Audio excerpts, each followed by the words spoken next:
आप सभी विद्यार्थियों का बहुत बहुत स्वागत है। प्रस्तुत है झारखंड पीजीटी के सिलेबस में लगा हुआ प्रेमचंद्र जी द्वारा रचित कहानी मानसरोवर एक में संकलित दिल की रानी। जिस वीर तुर्कों के प्रखर प्रताप से ईसाई दुनिया कांप रही थी, उन्हीं का रक्त आज कुस्तुनतुनिया की गोलियों में बह रहा है। वही कुस्तुनतुनिया जो 100 साल पहले तुर्कों के आतंक से राहत हो रहा था, आज उसके गर्म रक्त से अपना कलेजा ठंडा कर रहा है।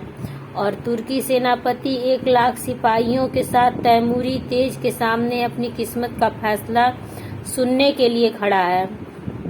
तैमूर ने विजय से भरी आंखें उठाई और सेनापति यजदानी की ओर देखकर सिंह के समान गरजा, क्या चाहते हो, जिंदगी या मौत?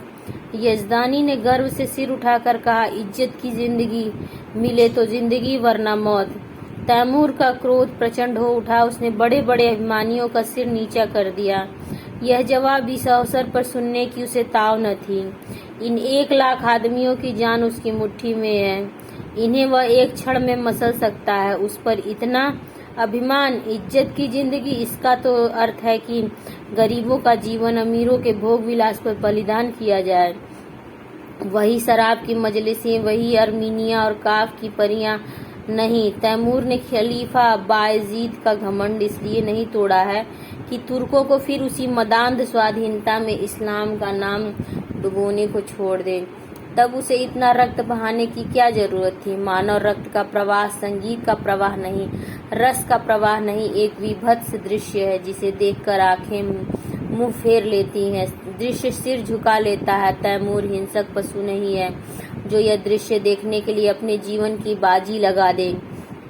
वह अपने शब्दों में धिक्कार भरकर बोला, जिसे तुम इज्जत की जिंदगी कहते हो, वह गुनाह और जहन्नुम की जिंदगी है। यजदानी को तैमूर से दया या क्षमा की आशा न थी। उसकी या उसके योद्धाओं की जान किसी तरह नहीं बच सकती।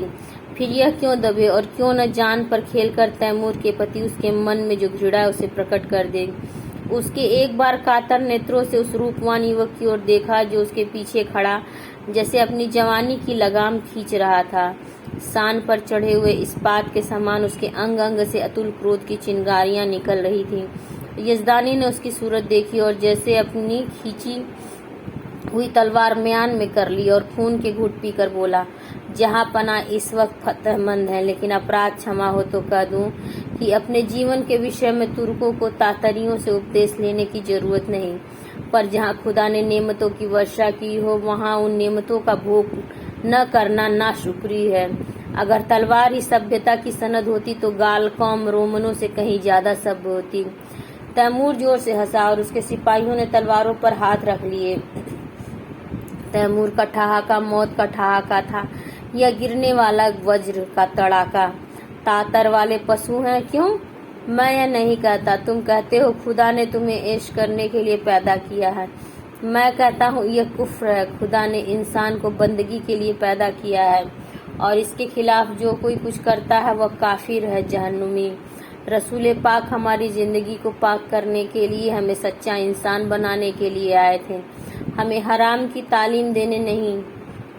तैमूर दुनिया को इस कुफ्र से पाक कर देने का बीड़ा उठा चुका है। रसूल पाक के कदमों की कसम मैं बेरहम नहीं हूँ, जालिम नहीं हूँ, खूंखार नहीं हूँ, लेकिन कुफ्र की सजा मेरे ईमान में मौत के सिवा कुछ नहीं है। उसने तातारी सिपह सालार की तरफ कातिल नजरों से देखा और तत्क्षण एक देव सा आदमी तलवार सौंधकर यजदानी के सिर पर आ पहुंचा। तातारी सेना भी तलवारें खींच खींच कर तुर्की सेना पर टूट पड़ी और दम के दम में कितनी ही लाशें जमीन पर फड़कने लगी।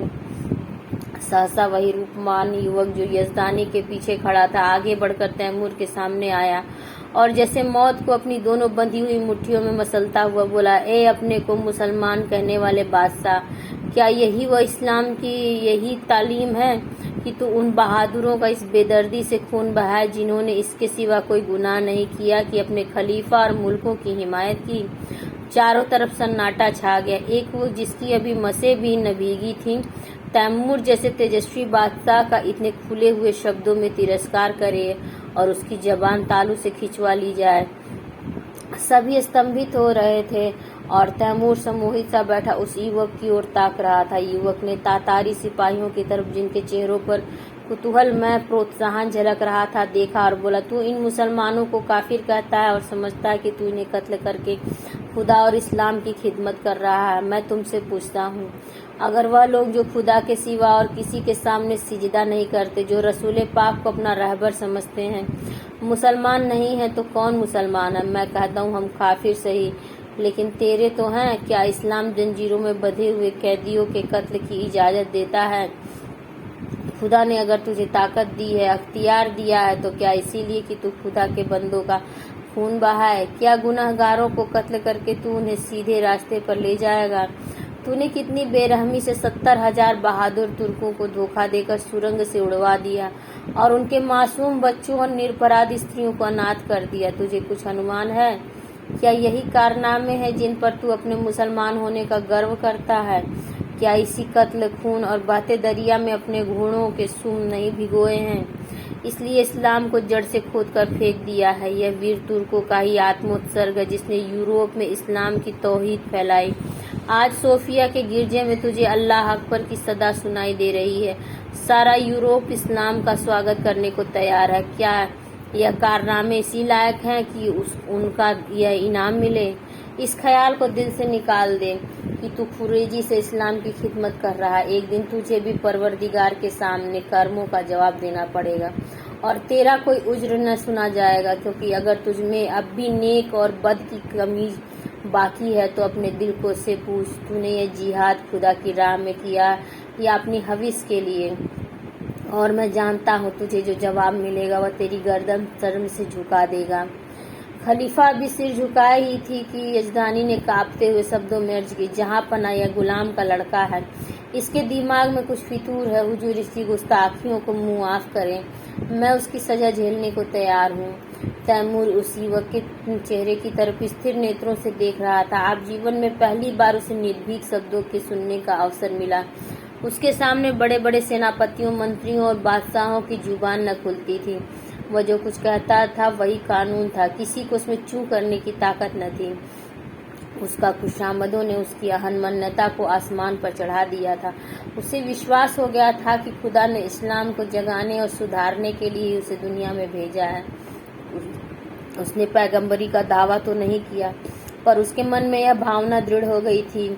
इसलिए अब जब आज एक युवक ने प्राणों का मोह छोड़कर उसकी कीर्ति का पर्दा खोल दिया तो उसकी चेतना जैसे जाग उठी। उसके मन में क्रोध और हिंसा की जगह श्रद्धा का उदय हुआ। उसकी आंखों का एक इशारा इस युवक की जिंदगी का चिराग गुल कर सकता था। उसकी संसार विजयनी शक्ति के सामने यह दुधमुहा बालक मानो अपने नन्हे नन्हे हाथों से समुद्र के प्रवाह को रोकने के लिए खड़ा हो। कितना हास्यास्पद साहस था उसके साथ ही कितना आत्मविश्वास से भरा हुआ। तैमूर को ऐसा जान पड़ा कि इस निहत्थे बालक के सामने वह कितना निर्बल है। मनुष्य में ऐसे साहस का एक ही स्रोत हो सकता है और वह सत्य पर अटल विश्वास है। उसकी आत्मा दौड़कर उस युवक के दामन में चिपट जाने के लिए अधीर हो रही थी। वह दार्शनिक न था जो सत्य में शंका करता, वह सरल सैनिक था जो असत्य को भी विश्वास के साथ सत्य बना देता है। यजदानी ने उसी स्वर में कहा, जहाँ पना इसकी बदजबानी का ख्याल न फरमावे। तैमूर ने तुरंत तक से उठकर यजदानी को गले से लगा लिया और बोला, काश ऐसी गुस्ताखियों और बदजबानियों के सुनने का पहले इत्तेफाक होता तो आज इतने बेगुनाहों का खून मेरी गर्दन पर न होता। मुझे इस जबान में किसी फरिश्ते की रूह का जलवा नजर आता है जो मुझ जैसे गुमराहों को सच्चा रास्ता दिखाने के लिए भेजी गई है। मेरे दोस्त, तुम खुशनसीब हो कि ऐसा फरिश्ता सिबत बेटे के बाप हो। क्या मैं उसका नाम पूछ सकता हूँ? यजदानी पहले आतश परस्त था, पीछे मुसलमान हो गया था, पर अभी तक कभी कभी उसके मन में शंकाएं उठती रहती थी कि उसने क्यों इस्लाम कबूल किया। जो कैदी फांसी के तख्ते पर खड़ा सूखा जा रहा था कि एक क्षण में रस्सी उसकी गर्दन में पड़ेगी और वह लटकता रह जाएगा। उसे जैसे किसी फरिश्ते ने गोद में ले लिया। वह गदगद कंठ से बोला, उसे हबीब कहते हैं। तैमूर ने युवक के सामने जाकर उसका हाथ पकड़ लिया और उसे आंखों से लगाता हुआ बोला, मेरे जवान दोस्त, तुम सचमुच खुदा के हबीब हो। मैं वह गुनाहगार हूँ जिसने अपनी जहालत में हमेशा अपने गुनाहों को सबाब समझा, इसलिए कि मुझसे कहा जाता था तेरी जात बेऐब है। मुझे मालूम हुआ कि मेरे हाथों इस्लाम को कितना नुकसान पहुंचा है। आज से मैं तुम्हारा ही दामन पकड़ता हूँ। तुम ही मेरे खिज्र, तुम ही मेरे रहनुमा हो। मुझे यकीन हो गया कि तुम्हारे ही वसीले से मैं खुदा की दरगाह तक पहुँच सकता हूँ।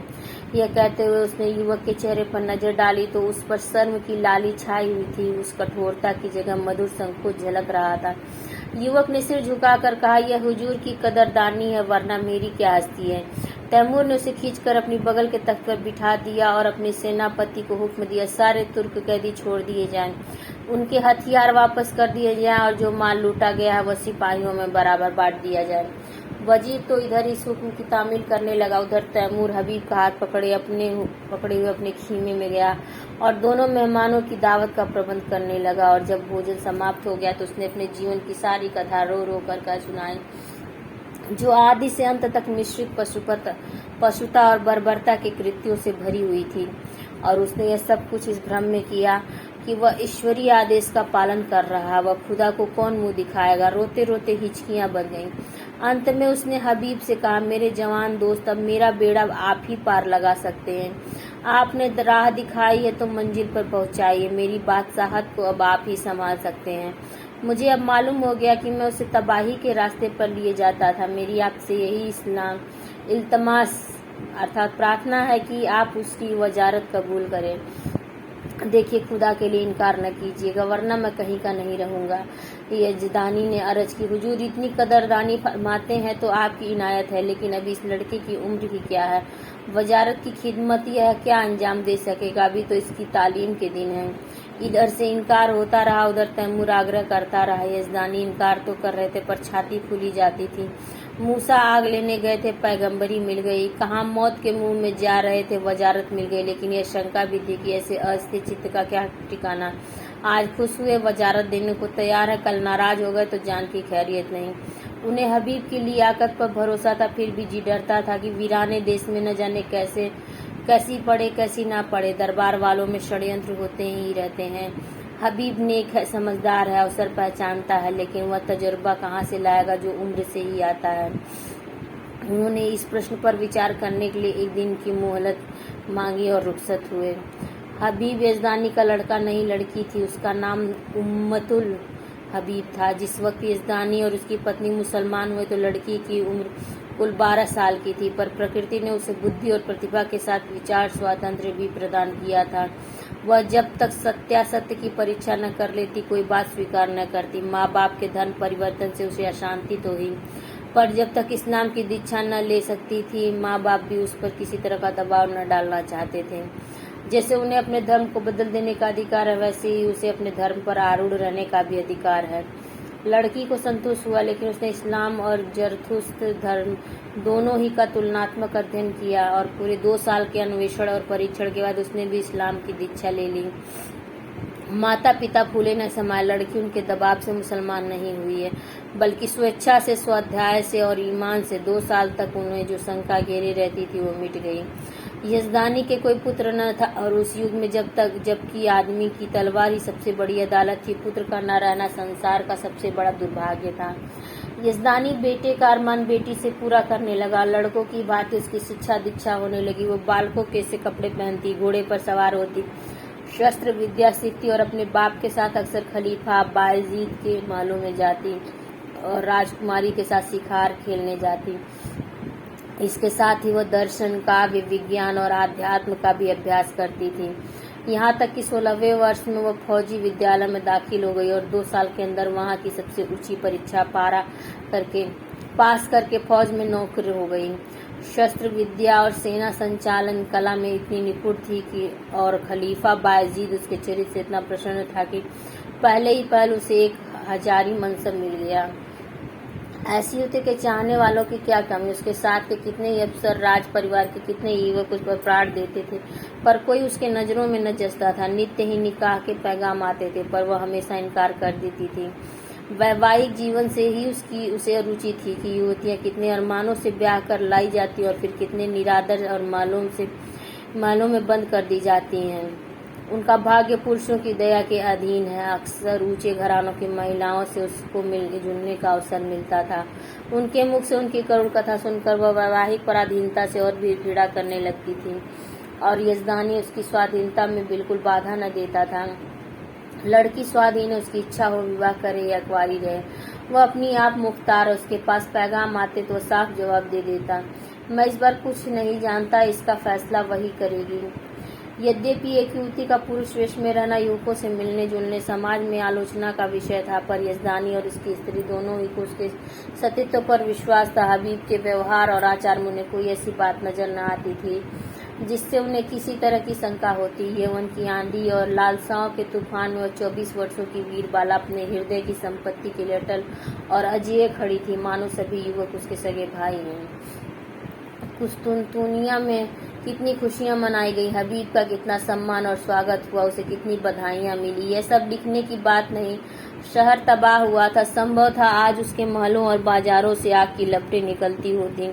राज्य और नगर को उस कल्पनातीत विपत्ति से बचाने वाला आदमी कितने आदर, प्रेम, श्रद्धा और उल्लास का पात्र होगा, इसकी तो कल्पना भी नहीं की जा सकती। उस पर कितने फूलों और कितने लाल जवाहरों की वर्षा हुई, इसका अनुमान तो कोई कवि ही कर सकता है। और नगर की महिलाएं हृदय के अच्छे भंडार से असीसें निकाल निकाल कर उस पर लुटाती थीं और गर्व से फूली हुई उसका मुंह निहार कर अपने को धन्य मानती थीं। उसने देवियों का मस्तक ऊंचा कर दिया।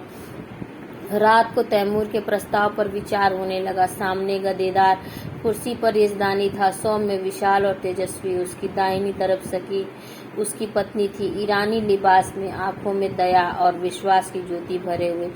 बाईं तरफ उम्मुतुल हबीब थी, जो इस समय रमणी वेश में मोहनी बनी हुई ब्रह्मचर्य के तेज से दीप्त। यजदानी ने प्रस्ताव का विरोध करते हुए कहा, मैं अपनी तरफ से कुछ नहीं कहना चाहता, लेकिन यदि मुझे सलाह देने का अधिकार है तो मैं स्पष्ट कहता हूँ कि तुम्हें इस प्रस्ताव को कभी स्वीकार न करना चाहिए। तैमूर से यह बात बहुत दिन तक छिपी नहीं रह सकती कि तुम क्या हो, उस वक्त क्या परिस्थिति होगी मैं नहीं कहता, और यहाँ इस विषय में जो कुछ टीकाएं होंगी वह तुम मुझसे ज्यादा जानती हो। यहाँ मैं मौजूद था और कुत्सा को मुंह न खोलने देता था, पर वहाँ तुम अकेली रहोगी और कुत्सा को मनमाने आरोप करने का अवसर मिलता रहेगा। उसकी पत्नी स्वेच्छा को इतना महत्व न देना चाहती थी, बोली, मैंने सुना है तैमूर निगाहों का अच्छा आदमी नहीं है, मैं किसी तरह तुझे न जाने दूंगी। कोई बात हो जाए तो सारी दुनिया हंसे, यूं ही हंसने वाले क्या कम हैं। इसी तरह स्त्री पुरुष बड़ी देर तक ऊंच नीच सुझाते और तरह तरह की शंकाएं करते रहे, लेकिन हबीब मौन साधे बैठी हुई थी। यजदानी ने समझा हबीब भी उससे सहमत है। इनकार की सूचना देने के लिए ही हबीब ने पूछा, आप तैमूर से क्या कहेंगे? यही जो यहाँ तय हुआ, मैंने तो अभी कुछ कहा ही नहीं। मैंने तो समझा तुम भी हमसे सहमत हो। जी नहीं, आप उनसे जाकर कह दें मैं स्वीकार करती हूँ। माता ने छाती पर हाथ रखकर कहा, यह क्या गजब करती है बेटी, सोच दुनिया क्या कहेगी। यजदानी भी सिर थाम कर बैठ गया, मानो हृदय में गोली लग गई हो। मुँह से एक शब्द भी न निकला। हबीब त्योरियों पर बल डालकर बोली, अम्मी जान, मैं आपके हुक्म से जौ भर भी मुँह नहीं फेरना चाहती, आपको पूरा अख्तियार है, मुझे जाने दें या न जाने, लेकिन खल्क की खिदमत का ऐसा मौका शायद मुझे जिंदगी में फिर न मिले। इस मौके को हाथ से खो देने का अफसोस मुझे उम्र भर रहेगा। मुझे यकीन है कि अमीन तैमूर को मैं अपनी दियानत, बेगर्जी और सच्ची वफादारी से इंसान बना सकती है, और शायद आपके हाथों खुदा के बंदों का खून इतनी कसरत से न बहे। वह दिलेर है मगर बेरहम नहीं। कोई दिलेर आदमी बेरहम नहीं हो सकता। उसने अब तक जो कुछ किया मजहब के अंधेजोश में किया है। आज खुदा ने मुझे वह मौका दिया कि मैं उसे दिखा दूं कि मजहब खिदमत का नाम है, लूट और कत्ल का नहीं। अपने बारे में मुझे मुतलक अंदेशा नहीं, मैं अपनी हिफाजत आप कर सकती हूँ। मुझे दावा है कि उसने फर्ज को नेक नियति से अदा करके मैं दुश्मनों की जुबान भी बंद कर सकती हूँ। और मान लीजिए मुझे नाकामी भी हो तो क्या, सच्चाई और हक के लिए कुर्बान हो जाना जिंदगी की सबसे बड़ी शानदार फतह नहीं है? अब तक मैंने जिस उसूल पर जिंदगी बसर की है उसने मुझे धोखा नहीं दिया। उसी के फैज़ से आज मुझे दर्जा हासिल हुआ है जो बड़ों बड़ों के लिए जिंदगी का ख्वाब है। मेरे आजमाए हुए दोस्त मुझे कभी धोखा नहीं दे सकते। तैमूर पर मेरी हकीकत खुल भी जाए तो क्या खौफ, मेरी तलवार मेरी हिफाजत कर सकती है। शादी पर मेरे ख्याल आपको मालूम है। अगर मुझे कोई ऐसा आदमी मिलेगा जिसे मेरी रूह कबूल करती हो, जिसकी जात अपनी हस्ती खोकर मैं रूह को ऊंचा उठा सकूं, तो मैं उसके कदमों पर गिरकर अपने को उसकी नज़र कर दूंगी। यजदानी ने खुश होकर बेटी को गले से लगा लिया। उसकी स्त्री इतनी जल्द आश्वस्त न हो सकी। वह किसी तरह बेटी को अकेली न छोड़ेगी, उसके साथ वह जाएगी। कई महीने गुजर गए। युवक हबीब तैमूर का वजीर है, लेकिन वास्तव में वही बादशाह है। तैमूर उसी की आंखों से देखता, उसी के कानों से सुनता है और उसी की अक्ल से सोचता है। वह चाहता हबीब आठों पहर उसके पास रहे। उसके सामीप्य में उसे स्वर्ग का सा सुख मिलता है। समरकंद में एक प्राणी भी ऐसा नहीं जो उसे जलता हो। उसके बर्ताव ने सभी को मुग्ध कर लिया है, क्योंकि वह इंसाफ से जौ भर भी कदम नहीं हटाता। जो लोग उसके हाथों चलती हुई न्याय की चक्की में पिस जाते हैं, वे भी उससे सद्भाव ही रखते हैं, क्योंकि वह न्याय को जरूरत से ज्यादा कटु नहीं होने देता। संध्या हो गई थी। राज्य कर्मचारी जा चुके थे। क्षमादान में मोम की बत्तियां जल रही थीं। अगर की सुगंध से सारा दीवान खाना महक रहा था। हबीब उठने को ही था कि चौकीदार ने खबर दी, हुजूर जहां पनाह तशरीफ ला रहे हैं। हबीब इस खबर से कुछ प्रसन्न नहीं हुआ। अन्य मंत्रियों की भांति वह तैमूर की सोहबत का भूखा नहीं। वह हमेशा तैमूर से दूर रहने की चेष्टा करता है। ऐसा शायद ही कभी हुआ हो कि उसने शाही दस्तरखान पर भोजन किया हो। तैमूर की मजलिसों में वह कभी शरीक नहीं होता। उसे जब शांति मिलती है तब एकांत में अपनी माता के पास बैठकर दिन भर का माजरा उससे कहता है और वह उस पर अपनी पसंद की मुहर लगा देती है। उसने द्वार पर जाकर तैमूर का स्वागत किया। तैमूर ने मसनद पर बैठते हुए कहा, मुझे ताज्जुब होता है कि तुम इस जवानी में जाहिदों किसी जिंदगी कैसे बसर करते हो हबीब। खुदा ने तुम्हें वह हुस्न दिया है कि हसीन से हसीन नाजनीन भी तुम्हारी माशूक बनकर अपने को खुशनसीब समझेगी। मालूम नहीं तुम्हें खबर है या नहीं, जब तुम अपने मुस्की घोड़े पर सवार होकर निकलते हो तो समरकंद की खिड़कियों पर हजारों आंखें तुम्हारी एक झलक देखने के लिए मुंतजिर बैठी रहती हैं, पर तुम्हें किसी तरफ आंखें उठाते नहीं देखा। मेरा खुदा गवाह है, मैं कितना चाहता हूँ कि तुम्हारे कदमों के नक्श पर चलूं। मैं चाहता हूँ जैसे तुम दुनिया में रहकर भी दुनिया से अलग रहते हो वैसे मैं भी रहूं, लेकिन मेरे पास न वो दिल है न दिमाग। मैं हमेशा अपने आप पर सारी दुनिया पर दाद पीसता रहता हूँ, जैसे मुझे हरदम खून की प्यास लगी रहती है। तुम बुझने नहीं देते और ये जानते हुए भी कि तुम जो कुछ करते हो उससे बेहतर कोई दूसरा नहीं कर सकता। मैं अपने गुस्से को काबू में नहीं कर सकता। तुम जिधर से निकलते हो मोहब्बत और रोशनी फैला देते हो। जिसको तुम्हारा दुश्मन होना चाहिए वो तुम्हारा दोस्त है। मैं जिधर से निकलता नफरत और सुबह फैलाता हुआ निकलता हूँ। जिसे मेरा दोस्त होना चाहिए वो भी मेरा दुश्मन है। दुनिया में बस एक ही जगह जहाँ मुझे आफियत मिलती है। अगर तुम मुझे समझते हो यह ताज और तख्त मेरे रास्ते के रोड़े हैं तो खुदा की कसम मैं आज इन पर लात मार दूं। मैं आज तुम्हारे पास एक दरख्वास्त लेकर आया हूँ कि तुम मुझे वह रास्ता दिखाओ जिसे मैं सच्ची खुशी पा सकूं। मैं चाहता हूँ तुम इसी महल में रहो ताकि मैं तुमसे सच्ची जिंदगी का सबक सीखूं। हबीब का हृदय धक से उठा। वह अमीर पर नारित्व का रहस्य खुल तो नहीं गया। उसकी समझ में न आया कि उसे क्या जवाब दे। उसका कोमल हृदय तैमूर की इन करुण आत्मग्लानि पर प्रवृत्त हो गया। जिसके नाम से दुनिया कांपती है वह उसके सामने एक दयनीय प्रार्थी बना हुआ है। उसके प्रकाश की भिक्षा मांग रहा है। तैमूर की उस कठोर विकृत शुष्क हिंसात्मक मुद्रा में उसे एक स्निग्ध मधुर ज्योति दिखाई दी, मानो उसका जागृत विवेक भीतर से झांक रहा। उसे अपना जीवन जिसमें ऊपर की स्फूर्ति ही न रही थी इस विफल उद्योग के सामने तुच्छ जान पड़ा। उसने मुग्ध कंठ से कहा, हुजूर इस गुलाम की इतनी कद्र करते हैं, यह मेरी खुशनसीबी है, लेकिन मेरा शाही महल में रहना मुनासिब नहीं। तैमूर ने पूछा, क्यों? इसलिए कि जहाँ दौलत ज्यादा होती है वहाँ डाके पड़ते हैं और जहाँ कद्र ज्यादा होती है वहाँ दुश्मन भी ज्यादा होते हैं। तुम्हारी भी कोई दुश्मनी हो सकती है, तुम्हारी भी कोई दुश्मन हो सकता है। मैं खुद अपना दुश्मन हो जाऊंगा। आदमी का सबसे बड़ा दुश्मन गरूर है। तैमूर को जैसे कोई रत्न मिल गया। उसे अपनी मनस्तुष्टि का आभास हुआ। आदमी का सबसे बड़ा दुश्मन गरूर है। इस वाक्य को मन ही मन दोहराकर उसने कहा, तुम मेरे काबू में कभी ना आओगे हबीब। तुम वो परंद हो जो आसमान में ही उड़ सकता है। उसे सोने के पिंजरे में रखना चाहो तो फड़फड़ाता रहेगा। खैर, खुदा हाफिज। यह तुरंत अपने महल की ओर चला, मानो उसे रत्ती के सुरक्षित स्थान में रख देना चाहता हूँ। यह वाक्य पहली बार उसने न सुना था, पर आज इससे जो ज्ञान, जो आदेश, जो सत्प्रेरणा उसे मिली वह कभी न मिली थी। इस्तखर के इलाके से बगावत की खबर आई। हबीब को शंका है तैमूर वहां पहुंचकर कहीं कत्लेआम न कर दे। वह शांतिमय उपायों से इस विद्रोह को ठंडा करके तैमूर को दिखाना चाहता है कि सद्भावना में कितनी शक्ति है। तैमूर उसे इस मुहिम पर नहीं भेजना चाहता, लेकिन हबीब के आग्रह के सामने बेबस है।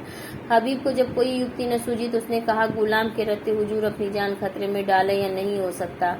तैमूर मुस्कुराया, मेरी जान की तुम्हारी जान के मुकाबले में कोई हकीकत नहीं हबीब। फिर मैंने तो कभी जान की परवाह न की। मैंने दुनिया में कत्ल और लूट के सिवा और क्या यादगार छोड़ी। मेरे मर जाने पर दुनिया मेरे नाम को रोएगी।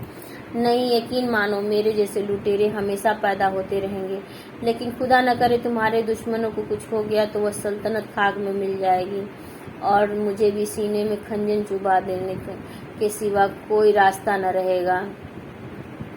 मैं नहीं कह सकता हबीब, तुमसे मैंने कितना पाया। काश 10-5 साल पहले तुम मुझे मिल जाते तो तैमूर तवारीख में इतना रुसियाह न होता। आज अगर जरूरत पड़े तो मैं अपने जैसे 100 तैमूरों को तुम्हारे ऊपर निसार कर दूं। यही समझ लो मेरी रूह को अपने साथ लिए जा रहे हो। आज मैं तुमसे कहता हूँ हबीब कि मुझे तुमसे इश्क है, इसे मैं अब जान पाया हूँ, मगर इसमें क्या बुराई है कि मैं भी तुम्हारे साथ चलूं। हबीब ने धड़कते हुए हृदय से कहा, अगर मैं आपकी जरूरत समझूंगा तो इत्तला दूंगा। तैमूर के दाढ़ी पर हाथ रखकर वह कहा, जैसे तुम्हारी मर्जी, लेकिन रोजाना कासिद भेजते रहना, वरना शायद मैं बेचैन होकर चला जाऊं। तैमूर ने कितनी मोहब्बत से हबीब का सफर की तैयारियां की, तरह तरह के आराम और तकल्लुफी की चीजें उसके लिए जमा की। उस कोहिस्तान में चीजें कहाँ मिलेगी। वह ऐसा संलग्न था मानो माता अपनी लड़की को ससुराल भेज रही हो। जिस वक्त हबीब फौज के साथ चला तो सारा समरकंद उसके साथ था और तैमूर आंखों पर रुमाल रखे अपने तख्त पर ऐसा सिर झुकाए बैठा था मानो कोई पक्षी आहत हो गया हो। इस्तखर अरमनी ईसाइयों का इलाका था। मुसलमानों ने उन्हें परास्त करके वहां अपना अधिकार जमा लिया था और ऐसे नियम बना दिए थे जिससे ईसाइयों को पग पग पर अपनी पराधीनता का स्मरण होता रहता था। पहला नियम जजिए का था, जो हर एक ईसाई को देना पड़ता था, जिससे मुसलमान मुक्त थे। दूसरा नियम यह था कि गिरजों में घंटा न बजे। तीसरा नियम का क्रियात्मक विरोध किया और जब मुसलमान अधिकारियों ने शस्त्र बल से काम लेना चाहा तो ईसाइयों ने बगावत कर दी। मुसलमान सूबेदार को कैद कर लिया और किले पर सलीबी झंडा उड़ने लगा। हबीब को यहाँ आज दूसरा दिन है, पर इस समस्या को कैसे हल करे। उसका उदार हृदय कहता था, ईसाइयों पर इन बंधनों का कोई अर्थ नहीं। हर एक धर्म का समान रूप से आदर होना चाहिए, लेकिन मुसलमान इन कैदों को हटा देने पर कभी राजी न होंगे और यह लोग मान भी जाएं तो तैमूर क्यों मानने लगा। उसके धार्मिक विचारों में कुछ उदारता आई है, फिर भी वह इन कैदों को उठाना कभी मंजूर न करेगा। लेकिन क्या वह ईसाइयों को सजा दे कि वे अपनी धार्मिक स्वाधीनता के लिए लड़ रहे हैं, जिसे वह सत्य समझता है, उसकी हत्या कैसे करे? नहीं, उसे सत्य का पालन करना होगा, चाहे इसका नतीजा कुछ भी हो। अमीन समझेंगे मैं जरूरत से ज्यादा बढ़ा जा रहा हूँ। कोई मुजायका नहीं। दूसरे दिन हबीब ने प्रातःकाल डंके की चोट ऐलान कराया, जाजिया माफ किया गया, शराब और घंटों पर कोई कैद नहीं है। मुसलमानों में तहलका पड़ गया। यह कुफ्र है, हराम परस्ती है। अमीर तैमूर ने जिस इस्लाम को अपने खून से सींचा, उसकी जड़ उन्हीं के वजीर हबीब पाशा के हाथों खुद रही है। पाशा पलट गया। शाही फौज मुसलमानों से जा मिली। हबीब ने इस्तखर के किले में पनाह ली। मुसलमानों की ताकत शाही फौज के मिल जाने से बहुत बढ़ गई थी। उन्होंने किला घेर लिया और यह समझकर कि हबीब ने तैमूर से बगावत की है, तैमूर के पास इसकी सूचना देने और परिस्थिति समझने के लिए कासिद भेजा। आधी रात गुजर चुकी थी। तैमूर को 2 दिनों से इस्तखर की कोई खबर न मिली थी। तरह तरह की शंकाएं हो रही थी। मन में पछतावा हो रहा था कि उसने क्यों हबीब को अकेले जाने दिया। माना कि वो बड़ा नीति कुशल है, पर बगावत कहीं जोर पकड़ गई तो मुट्ठी भर आदमियों से वह क्या कर सकेगा और बगावत यकीनन जोर पकड़ेगी। वहाँ के ईसाई बला के सरकस हैं। वहाँ जब उन्हें मालूम होगा कि तैमूर की तलवार में जंग लग गया, उसे अब महलों की जिंदगी पसंद है, तो उनकी हिम्मत दूनी हो जाएगी। हबीब कहीं दुश्मनों से घिर गया तो बड़ा गजब हो जाएगा। उसे अपनी जानू पर हाथ मारा और पहलू बदलकर अपने ऊपर झुंझलाया। वह इतना पस्त हिम्मत क्यों हो गया? क्या उसका तेज और शौर्य उससे विदा हो गया? जिसका नाम सुनकर दुश्मन में कंपन पड़ जाता था, वह आज अपना मुंह छिपाकर मोहल्लों में बैठा हुआ। दुनिया की आंखों में इसका यही अर्थ हो सकता है कि तैमूर अब मैदान का शेर नहीं, कालीन का शेर हो गया है। हबीब फरिश्ता है जो इंसान की बुराइयों से वाकिफ नहीं, जो रहम और साफ दिली और बेगर्जी का देवता है। वह क्या जाने इंसान कितना शैतान हो सकता है। अमन के दिनों में तो ये बातें कौम और मुल्क को तरक्की के रास्ते पर ले जाती हैं, पर जंग में जबकि शैतानी जोश का तूफान उठता है, इन खुशियों की गुंजाइश नहीं। उस वक्त तो उसी की जीत होती है जो इंसानी खून का रंग खेले, खेतों खलिहानों को जलाए, जंगल को बसाए और बस्तियों को वीरान करे।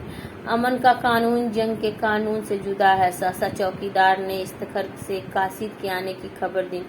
कासिद ने जमीन चूमी और किनारे अदब से खड़ा हो गया। तैमूर का रोब ऐसा छा गया कि जो कुछ कहने आया था वह भूल गया। तैमूर ने त्योरियां चढ़ाकर पूछा, क्या खबर है? 3 दिन के बाद आया भी तो इतनी रात गए। कासिद ने फिर जमीन चूमी और बोला, खुदाबंद वजीर साहब ने जजिया माफ कर दिया। तैमूर गरज उठा, क्या कहता? जजिया माफ कर दिया? हाँ खुदाबंद। किसने? वजीर साहब ने। किसके हुक्म से? अपने हुक्म से हुजूर। और हुजूर शराब का भी हुक्म हो गया। गिरजों में घंटा बजाने का भी हुक्म हो गया। खुदाबंद ईसाइयों से मिलकर मुसलमानों पर हमला कर दिया तो मैं क्या करूं? हुजूर हमारे मालिक हैं, अगर हमारी कुछ मदद न हुई तो वहाँ एक मुसलमान भी जिंदा न बचेगा। हबीब पासा इस वक्त कहाँ है? इस्तखर के किले में हुजूर। और मुसलमान क्या कर रहे हैं? हमने ईसाइयों को किले में घेर लिया है, उन्हीं के साथ हबीब को भी। हाँ हुजूर, वह हुजूर से बागी हो गए और इसलिए मेरे वफादार इस्लाम के खादिमों ने उन्हें कैद कर रखा है। मुमकिन है मेरे पहुँचते पहुँचते उन्हें कत्ल भी कर दें। बदजात, दूर हो जा मेरे सामने से। मुसलमान समझते हैं हबीब मेरा नौकर है और मैं उसका आका हूँ। ये गलत है, झूठ है। यह सल्तनत का मालिक हबीब है, तैमूर उसका अदना गुलाम है। उसके फैसले में तैमूर दस्तंदाजी नहीं कर सकता। बेशक जजिया मुआफ होना चाहिए। मुझे मजाज नहीं कि दूसरे मजहब वालों से उनके ईमान का तावान लो, कोई मजाज नहीं है। अगर मस्जिद में अजान होती है तो कलीसा में घंटा क्यों नहीं बजे?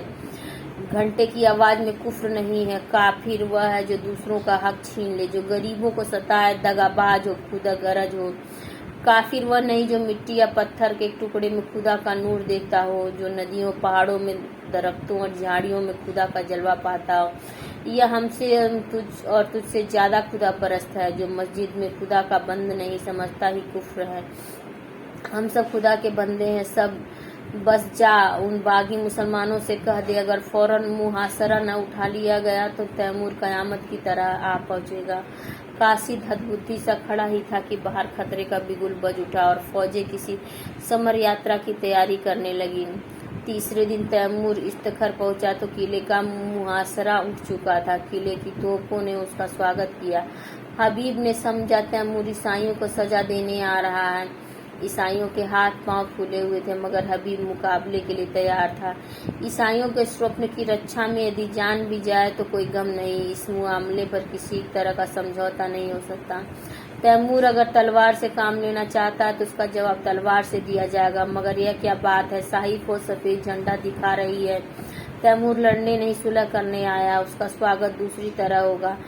ईसाई सरदारों को साथ लिए हबीब किले के बाहर निकला। तैमूर अकेला घोड़े पर सवार चला आ रहा था। हबीब घोड़े से उतरकर आदाब बजा लाया। तैमूर घोड़े से उतर पड़ा और हबीब का माथा चूम लिया और बोला, मैं सब सुन चुका हूँ हबीब, तुमने बहुत अच्छा किया और वही किया जो तुम्हारे सिवा दूसरा नहीं कर सकता था। मुझे जजिया लेने का या ईसाइयों से मजहबी हक छीनने का कोई मजाज न था। मैं आज दरबार करके इन बातों की तस्दीक कर दूंगा और तब मैं एक ऐसी तजवीज करूंगा जो कई दिन से मेरे जहन में आ रही है और मुझे उम्मीद है तुम उसे मंजूर कर लोगे। मंजूर करना पड़ेगा। हबीब के चेहरे का रंग उड़ गया। कहीं हकीकत खुल गई तो नहीं? खुल तो नहीं गई। वह क्या तजवीज है? उसके मन में खलबली पड़ गई। तैमूर ने मुस्कुरा कर पूछा, तुम मुझसे लड़ने को तैयार थे? हबीब ने शर्माते हुआ कहा, के सामने अमीर तैमूर की भी कोई हकीकत नहीं। बेशक बेशक, तुम फरिश्ते का दिल है, तुम में फरिश्तों का दिल है तो शेरों की हिम्मत भी। लेकिन अफसोस है कि तुमने यह गुमान ही क्यों किया कि तैमूर तुम्हारे फैसले को मंसूख कर सकता है। ये तुम्हारी जात है जिसने तुझे बतलाया कि सल्तनत किसी आदमी की जायदाद नहीं बल्कि एक ऐसा दरख्त है जिसकी शाख और पत्ती एक सी खुराक पाती है। दोनों किले में दाखिल हुए। सूरज डूब चुका था। आन की बान में दरबार लग गया और तैमूर ने ईसाइयों के धार्मिक अधिकारों को स्वीकार किया। चारों तरफ से आवाज आई, खुदा हमारे शहंशाह की उम्र दराज करे। तैमूर ने उसी सिलसिले में कहा, दोस्तों मैं इस दुआ का हकदार नहीं हूँ। जो चीज़ मैंने आपसे जबरन ली थी उसे आपको वापस देकर मैं दुआ का काम नहीं कर रहा हूँ। इससे कि कहीं ज़्यादा मुनासिब है कि आप मुझे लानत दें कि मैंने इतने दिनों तक से आवाज़ आई मरहबा मरहबा। दोस्तों, उन हकों के साथ साथ मैं आपकी सल्तनत भी आपको वापस करता हूँ, क्योंकि खुदा की निगाह में सभी इंसान बराबर हैं और किसी कौम का या शख्स को दूसरी कौम पर हुकूमत करने का अख्तियार नहीं है। आज से आप अपने बादशाह हैं। मुझे उम्मीद है कि आप भी मुस्लिम आज़ादी को उसके जायज़ हकों से मरहूम न करेंगे। मगर कभी ऐसा मौका आए कि कोई जाबिर कौम आपकी आज़ादी छीनने की कोशिश करे तो तैमूर आपकी मदद करने को हमेशा तैयार रहेगा। किले में जश्न खत्म हो चुका था। उमरा और हुक्काम रुखसत हो चुके थे। दीवाने खास में से तैमूर और हबीब रह गए हैं। हबीब के मुख पर आज स्मित हास्य की वह छटा है जो सदैव गंभीरता के नीचे दबी रहती थी। आज उसके कपोलों पर जो लाली, आंखों में जो नशा, अंगों में जो चंचलता है वह और कभी नजर न आई थी। वह कई बार तैमूर से सोखियां कर चुका है, कई बार हंसी कर चुका है। उसकी युवती चेतना पद और अधिकार को भूल कर चलती फिरती है। सहसा तैमूर ने कहा, हबीब मैंने आज तक तुम्हारी हर एक बात मानी। अब मैं तुमसे तजवीज़ करता हूँ। जिसका मैंने जिक्र किया था उसे तुम्हें कबूल करना पड़ेगा। हबीब ने धड़कते हुए हृदय से सिर झुकाकर कहा, फरमाइए। पहले वादा करो कि तुम कबूल करोगे। मैं तो आपका गुलाम हूँ, नहीं तुम मेरे मालिक हो, मेरी जिंदगी की रोशनी हो। तुमसे मैंने जितना फैज पाया उसका अंदाजा नहीं कर सकता। मैंने अब तक सल्तनत को अपनी जिंदगी की सबसे प्यारी चीज़ समझा था। इसके लिए मैंने वह सब कुछ किया जो मुझे न करना चाहिए था। अपनों के खून से भी इन हाथों को दागदार किया, गैरों के खून से भी। मेरा काम अब खत्म हो चुका है। मैंने बुनियाद जमा कर दी। इस पर महल बनाना तुम्हारा काम है। मेरी यही इल्तिजा है कि आज से तुम इस बादशाहत के अमीन हो जाओ, मेरी जिंदगी में भी और मरने के बाद भी। हबीब ने आकाश में उड़ते हुए कहा, इतना बड़ा बोझ मेरे कंधे इतने मजबूत नहीं। तैमूर ने दीन आग्रह के स्वर में कहा, नहीं मेरे प्यारे दोस्त, मेरी यह इल्तिजा माननी होगी। हबीब की आंखों में हंसी थी, अधरों पर संकोच। उसने आहिस्ता से कहा, मंजूर है। तैमूर ने प्रफुल्लित स्वर में कहा, खुदा तुम्हें सलामत रखे। लेकिन अगर आपको मालूम हो जाए कि हबीब एक कच्ची अक्ल की कुंवारी बालिका है तो मेरी बादशाह के साथ मेरे दिल की भी रानी हो जाएगी। आपको बिल्कुल ताज्जुब नहीं हुआ? मैं जानता था कब से, जब तुमने पहली बार अपने जालिम आंखों से मुझे देखा। मगर आपने छिपाया खूब। तुम्ही ने सिखाया। शायद मेरे सिवा यहाँ किसी को यह बात मालूम नहीं। आपने कैसे पहचान लिया? तैमूर ने मतवाली आंखों से देखकर कहा, यह न बताऊंगा। यही हबीब तैमूर को की बेगम हमीदा के नाम से मशहूर है। खत्म होती है कहानी दिल की रानी। और आप अपने प्रश्न कमेंट सेक्शन में पूछ सकते हैं। मेरे साथ जुड़ने के लिए आप सभी का बहुत बहुत धन्यवाद।